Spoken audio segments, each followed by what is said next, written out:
말씀의 제목은 계획입니다. 우리는 각자 인생에 대해 계획을 세우며 살아갑니다. 앞으로 어떻게 될지 모르는 미래를 대비하기 위해서, 그리고 자기가 생각하는 어떤 꿈과 비전을 위해서 그렇게 계획을 하며 우리가 살아갑니다. 학생들은 아마 장래에 내가 무엇이 되겠다라고 하는 그 자기의 꿈과 비전에 따라 계획을 합니다. 의사가 되고 싶다면은 의대에 진학해야 할 것이고, 그리고 교사가 되고 싶다면은 교대에 진학해야 할 것입니다. 그렇게 자신이 원하는 꿈을 이루기 위해 노력하고 그 꿈을 이루기 위해 계획을 합니다. 사업을 하는 사람은 어떻게 하겠습니까? 더 큰 성공과 지속적인 성장을 위해 새로운 투자 기회를 모색하거나 사업의 영역을 확장하기 위해 전략을 세우며 끊임없이 노력할 것입니다. 은퇴를 앞둔 사람은 어떠하겠습니까? 은퇴를 앞뒀다고 이제 끝나는 것이 아니라 은퇴 이후의 삶을 또 계획해야 합니다. 안정적인 노후 생활을 위해 재정 계획을 세우고 건강 관리는 어떻게 할 것인지 이런저런 계획을 합니다. 그런데 살다 보면은 우리가 세우는 이런 계획이나 목표가 하나님께서 세우신 계획과 목표와 이제 부딪힐 때가 있습니다. 그럴 때 우리는 어떻게 해야 하겠습니까? 하나님을 믿는 많은 사람들은 당연히 하나님의 말씀에 순종해야 한다라는 것을 알고 있습니다. 문제는 실제로 내 일이 되었을 때 내 뜻을 적고 내 계획을 수정해서 하나님의 뜻과 계획에 맞추어 산다라는 것이 쉽지가 않다라는 겁니다. 오늘 우리가 보는 본문은 사람이 세운 계획과 목표가 아니라 하나님께서 정하신 그 뜻, 그리고 정하신 계획에 우리가 순종할 때 오히려 사람이 세운 계획보다 더 좋은 결과를 얻을 수 있다라는 것을 알려주는 그런 본문입니다. 오늘 본문 2절을 보면은 이렇게 시작합니다. 이에 그들이 동방으로 옮기다가 시날 평지를 만나 거기 거류하며, 노아의 홍수 이후 하나님께서는 노아와 그 아들들에게 복을 주시며 너희는 생육하고 번성하여 땅에 충만하라 말씀하셨습니다. 생육하고 번성하여 땅에 충만하라, 이것이 바로 하나님께서 사람들에게 주신 복이며 그것에 순종할 때 사람들은 복을 누리며 살 수 있었습니다. 그런데 살아남은 사람들은 동방으로 이동하다가 시날 평지를 만나 거기 머물며 살기 시작했다라고 되어 있습니다. 그런데 여기서 시날 평지를 만나라는 말은 단순히 사람들이 우연치 않게 동쪽으로 이동하는 가운데 시날 평지를 만났다라는 것을 의미하는 것이 아닙니다. 시날 평지를 만나라고 할 때 만났다라는 단어는 맞자라는 단어인데 이것은 주로 뭘로 번역되냐? 바로 찾았다라는 의미로 번역이 됩니다. 그러니까 사람들은 어떤 목표를 이루기 위해 시날 평지가 아니라 그냥 평지를 찾아 동쪽으로 이동하다가 이 시날 평지를 발견하게 된 것입니다. 그리고 그곳에 머물게 된 것입니다. 그렇다면 사람들은 어떤 목표와 목적을 가지고 평지를 찾은 것입니까? 그것을 본문 4절에서 설명합니다. 우리 한번 같이 읽어보겠습니다. 또 말하되 자 성읍과 탑을 건설하여 그 탑 꼭대기를 하늘에 닿게 하여 우리의 이름을 내고 온 지면에 흩어짐을 면하자 하니라. 아멘. 4절에 보면 사람들이 시날 평지를 찾은 목표와 목적이 나옵니다. 먼저 평지를 찾은 그 목표는 성읍과 탑을 건설하여 그 탑의 꼭대기가 하늘에 닿도록 하는 것이었습니다. 그렇게 하려는 목적은 첫째가 이름을 내려고 하는 것이었고, 둘째는 흩어짐을 면하기 위해서였습니다. 하나님께서 주시는 복을 받기 위해서는 흩어져서 생육하고 번성하여 땅에 충만해야 했는데 사람들은 자기 스스로 그 복을 쟁취하고자 한 것입니다. 그래서 바벨탑을 건설했고, 바벨탑을 건설하려는 의도는 스스로 이름을 내는 것이었습니다. 옛말에 우리도 이런 말이 있습니다. 호랑이는 죽어서 가죽을 남기고 사람은 죽어서 이름을 남긴다. 왜 사람들은 고대로부터 옛적에부터 왜 자신의 이름을 남기고 싶어 하는 것입니까? 어쩌면 그것이 자신의 존재의 의미 때문일 수도 있고, 또 어떻게 보면은 사람들에게 사회적으로 인정을 받고자 하는 욕구 때문일 수도 있습니다. 그러나 더 궁극적으로, 근본적으로 불멸에 대한 갈망이 작용했다라고 볼 수도 있습니다. 사람은 누구나 알고 있습니다. 모두 언젠가 이 땅을 떠나게 될 그 시간이 다가온다라는 것. 그렇기 때문에 내가 있었다라는 그 흔적을 어떻게든 남기고 싶은 것입니다. 이름을 남겨서 자신이 여기에 존재했었다라는 것을 사람들에게 그 기억에라도 남기고 싶은 겁니다. 결국 이름을 남기려는 그 행동은 죽음을 피할 수 없는 인간이 최소한 기억 속에서라도 계속 살아있고자 하는 그런 바람의 표현이라고 할 수 있습니다. 그렇다면 이어서 나오는 온 지면의 흩어짐을 면하자라는 그런 목적도 왜 함께 나왔는가 알 수 있습니다. 이해가 되는 것입니다. 홍수로 모든 사람이 심판당한 이후 자기의 힘으로 구원을 이루고자 하는 것입니다. 노아의 홍수와 같은 그 심판을 피하기 위해서 성을 쌓고 이름을 내고 흩어짐을 면하자, 이런 마음으로 바벨탑을 쌓기 시작한 걸 수 있습니다. 게다가 사람은 누구나 안정적인 삶을 추구합니다. 그러기 위해서 필요한 것은 한 곳에 머물러 정착하는 것입니다. 그런데 기반을 잡고 안정적으로 생활을 유지하기 위해서 어떻게 하겠습니까? 어떤 적당한 장소에 머물러야 하는 것입니다. 한 곳에 머물러 정착을 하고 자리를 잡고 내가 이곳에서 어떻게 생활을 할 것인지 계획을 해야 하는데, 그 문제는 그것이 사람의 계획이었고 사람의 생각이었다라는 것입니다. 내가 이곳에 뿌리를 내려 자리를 잡고 안정적으로 살아가면 나는 잘 살 수 있을 것이다 라고 생각했을 테지만, 정작 그것은 잘못된 생각이었다라는 것을 오늘 본문은 말합니다. 하나님의 뜻은 이 세상에 사람들이 흩어져 땅에 충만하는 것이었습니다. 한 곳에 머물려 안정적으로 사는 것이 아니라 계속해서 이동하며 온갖 위험에 노출되어도 그렇게 흩어져서 살아가야 하는 것이었습니다. 위험이 있음에도 불구하고 믿음으로 하나님의 말씀에 순종하며 살아가는 것이 복을 받는 삶이었습니다. 그러나 사람들은 불순종한 것입니다. 신할 평지에 머물기로 한 것입니다. 하나님이 주시는 복을 받으며 살아가는 것이 아니라 내가 내 힘을 의지해서 살 길을 마련하겠다, 자신의 뜻대로 살아가는 것입니다. 이것은 우리가 이전에 살펴보았던 가인의 모습과 같습니다. 창세기 4장에서 가인이 살인을 저질러서 하나님께서 땅에 먹을 것을 주지 않는 저주를 내리셨습니다. 하나님께서는 이 저주받은 가인이 살 길을 마련해 주셨습니다. 그것은 바로 방황하며 사는 것이었습니다. 그러나 가인은 어떠했습니까? 가인은 하나님을 의지하지 않았습니다. 하나님이 주신 그 살 길을 따라 살아가지 않았습니다. 한 곳에 정착하여서 하나님께서 주신 기회를 차버리고 자신의 힘을 의지해서 살아갔습니다. 홍수 이후의 사람들에게도 하나님께서는 복을 주시고 땅에 생육하고 번성하여 충만하라 명령하셨지만 온 지면에 흩어지지 않았고 사람들은 한 곳에 머물러 살았습니다. 하나님께서 사람들에게 흩어져서 살라라고 할 때, 그때는 하나님께서는 사람들이 하나님을 의지하며 살기를 원하셨던 것입니다. 그러나 가인이 불순종했던 것처럼 홍수 이후에 살아남은 사람들도 불순종한 것입니다.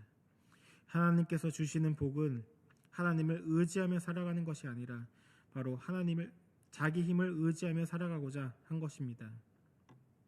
그 모습이 바벨탑을 쌓고 이름을 내고 흩어짐을 면하고자 하는 그런 모습으로 창세기에 나타난 것입니다.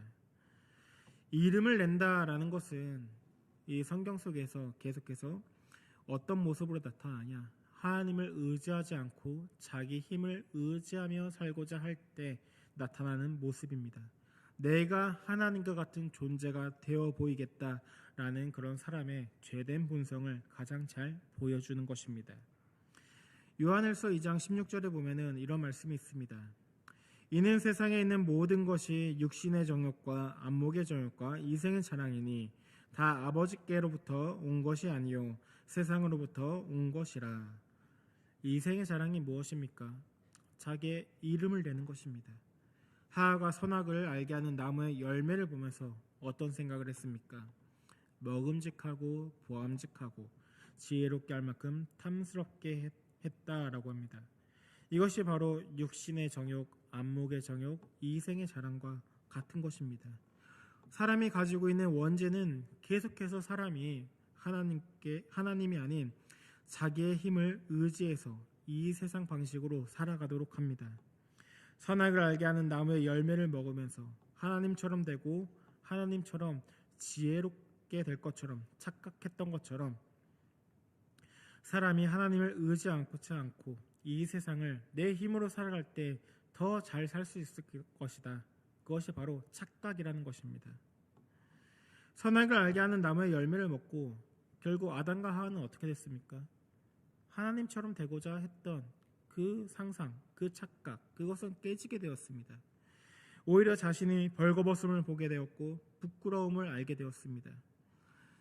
이 세상을 살아갈 때 우리가 하나님을 의지하지 않고 내 힘으로 살면은 내 계획에 따르면 더 잘 살게 될 것이다. 그것도 착각이라는 것입니다. 오히려 쉼을 누리지 못하는 삶, 힘들고 고된 삶을 살 뿐입니다. 어리석은 짓입니다. 바벨탑도 인간의 어리석은 짓이었다라는 것이 드러납니다. 사람들이 바벨탑을 꼭대기가 하늘에 닿도록 그렇게 짓자라고 했지만 정작 하나님께서 이것을 보시기 위해서는 어떻게 했습니까? 5절에 보면은 하나님이 바벨탑을 보시기 위해 내려오셨다라고 되어 있습니다. 하늘에 닿기는커녕 오히려 하나님이 내려오셔야만 보일 만큼 보잘것없는 일이었습니다. 심지어 불순종한 사람들은 그렇게 자기들이 원하는 대로 했음에도 불구하고 자기들이 원하는 것은 그 무엇 하나 이루지 못했습니다. 먼저 이름을 내는 것 이루지 못했습니다. 사람들이 그토록 이름을 내려고 했지만 그들에게 남은 것은 그들의 이름이 남은 것이 아니라 오히려 바벨이란 이름만 남았습니다. 창세기 11장 9절에 보면은 그러므로 그 이름을 바벨이라 하니 이는 여호와께서 거기서 온 땅의 언어를 혼잡하게 하셨음이며 여호와께서 거기서 그들을 온 지면에 흩으셨더라. 여기서 바벨이란 말의 의미는 혼돈이라는 의미입니다. 언어가 혼잡하게 되었기 때문에 혼돈이고 하나님께서 사람들을 흩으셨기 때문에 혼돈이고 사람들이 하나님께 불순종했기 때문에 혼돈인 것입니다. 이름뿐만 아니라 흩어짐을 면하고자 했던 그 목적도 이루지 못했습니다. 결국은 온 지면에 사람들이 흩어지게 되었습니다. 사람이 하나님의 뜻에 불순종하고 계획한 모든 일, 그 무엇 하나 이루어지지 않은 것입니다. 그런데 아이러니하게도 성경은 사람이 원하는 것을 얻고자 했으면 하나님의 말씀에 순종해야 했다라는 것을 보여줍니다. 바벨탑 사건 뒤에 이제 족보가 나오고 아브라함을 부르시는 장면이 나옵니다. 여기서 우리는 이와 같은 사실을 확인할 수 있습니다. 본문의 바벨탑 사건 이후에 이제 창세기에는 이제 족보가 나옵니다. 뒤에 나오는 족보는 이제 노아의 후손인 셈의 족보입니다. 셈의 족보의 특징은 죽음이 없다라는 것입니다. 누가 누구를 낳고 몇 년을 지내며 자녀를 낳았더라. 마치 하나님이 계획하셨던 것처럼 땅에 생육하고 번성하는 모습, 그것이 그려지고 있는 것입니다. 그런데 데라에 이르러서 갑자기 죽음의 그림자가 들이우는 것을 보게 됩니다. 창세기 11장 28절에 데라의 자손인 하란이 죽는 장면이 나오고, 그리고 또 30절에서는 아브라함의 아내인 이제 사레가 임신하지 못해 자식이 없다라는 내용이 나옵니다. 다른 셈의 자손들이 다 하나님께 순종해서 자녀를 낳고 그리고 또 낳으면서 번성하면서 생육하고 번성하는 그런 모습들이 나옵니다. 그런데 데라의 자손에 이르러서는 갑자기 가족 중 하나는 죽었고 또 다른 생명은 잉태되지 못하고 있는 그런 모습입니다. 게다가 데라가 가나안 땅으로 가려다가 하란에 머물고 죽었습니다. 그때 하나님께서는 하란에 머물러 있는 아브라함을 부르시는 겁니다. 우리가 창세기 12장 1절과 2절 같이 읽어보겠습니다. 여호와께서 아브라함에게 이르시되 너는 너의 고향과 친척과 아버지의 집을 떠나 내가 내게 보여줄 땅으로 가라. 내가 너로 큰 민족을 이루고 내게 복을 주어 내 이름을 창대하게 하리니 너는 복이 될지라. 아멘. 하나님께 불순종한 사람들이 이름을 내기 위해 흩어짐을 면하기 위해 한 곳에 머물렀습니다. 그리고 비슷한 모습으로 생육하고 번성하라는 명령을 이루지 못하고 지금 머물러 있는 아브라함을 하나님께서 부르십니다. 그런데 아브라함에게 어떻게 약속하십니까? 너는 너의 고향과 친척과 아버지의 집을 떠나라고 말씀하십니다. 이 말을 다르게 말하면 뭐라고 말할 수 있습니까? 흩어져라라는 겁니다. 그러면 어떻게 하시겠다 말씀하십니까? 내가 너로 큰 민족을 이루고 내게 복을 주고 내 이름을 창대하게 하리라. 불순종한 사람들이 그토록 원했던 것, 이름을 내는 것, 그것을 하나님께서 아브라함에게 어떻게 하면 주시겠다? 순종하면 주시겠다라는 겁니다. 사람이 이름을 내고자 했다면 자기의 힘을 의지해서 탑을 쌓는 것이 아니라 반대로 하나님께 순종해야 했다라고 지금 성경은 알려주고 있는 것입니다. 뿐만 아니라 아브라함을 부르신 하나님께서 어떻게 하셨습니까? 그 후손들을 창대하게 하시고 그리고 그 후손들이 가나안 땅에 머물 수 있도록 그 땅을 약속으로 주셨습니다. 불순종한 사람들이 원하던 것, 이름을 내는 일도 흩어짐을 면하고 한 곳에 정착하는 것도 모두 사람의 힘으로 되는 것이 아니라 하나님께 순종할 때 하나님께서 이루어 주시는 것입니다. 이처럼 창세기 11장의 바벨탑 사건과 12장의 아브라함을 부르시는 이 내용을 통해 사람이 자기의 힘으로 구원을 이루고 이름을 내려고 하지만 결국 하나님께서는 당신의 방법과 계획으로 구원을 완성하는 것을 우리는 선명하게 볼 수 있습니다. 사람이 불순종한다 해서 하나님의 계획이 바뀌지 않습니다. 하나님은 자신의 계획을 계속해서 이루어 가시는 분이십니다. 인간은 끊임없이 자기의 이름을 높이고 내 힘으로 살아가려고 하지만 그 모든 시도가 실패로 끝나고 맙니다. 반면 아브라함처럼 하나님께 순종하며 흩어져 나아갈 때 그때 하나님께서는 이름을 창대하게 하시고 그리고 정착할 수 있고 그렇게 진정한 복을 허락해 주시는 겁니다. 성경은 바벨과 아브라함 이야기를 통해 우리에게 분명한 교훈을 줍니다. 스스로 이루려고 하면 실패하지만 하나님께서 이루어 주시면 그것이 참된 복으로 이어진다라는 것입니다. 그러면 우리는 어떻게 살아가는 것이 우리가 복을 누리며 살 수 있는 방법입니까? 끝까지 자기의 뜻과 계획을 고집하면서 하나님을 자신의 계획에 끼워 맞추는 것, 그것이 아니라 하나님의 뜻과 계획에 자신을 맞추어가는 것이 우리가 진정한 복을 누리며 살아가는 방법입니다. 하나님은 자기 자녀들에게 복을 주시기 원하시고 우리와 함께 하시기 원하십니다. 왜냐하면 우리를 사랑하시기 때문입니다. 그럼에도 불구하고 우리는 계속해서 하나님께 불순종하고 내 뜻을 꺾지 않고 그렇게 살아가려고 합니다. 그럴 때마다 하나님은 우리를 사랑하시기 때문에 우리가 올바른 길을 가도록 인도하십니다. 내가 처한 상황과 환경을 바꿔서 하나님을 의지하고 하나님의 뜻에 순종하도록 인도하시는 것입니다. 그래야 우리가 정말로 하나님께서 우리에게 주시고자 하는 그 복을 누리고 하나님이 우리와 함께 하실 수 있기 때문입니다. 이처럼 하나님의 뜻에 순종하는 그 인도하는 모습은 구약에서뿐만 아니라 신약에서도 볼 수 있습니다.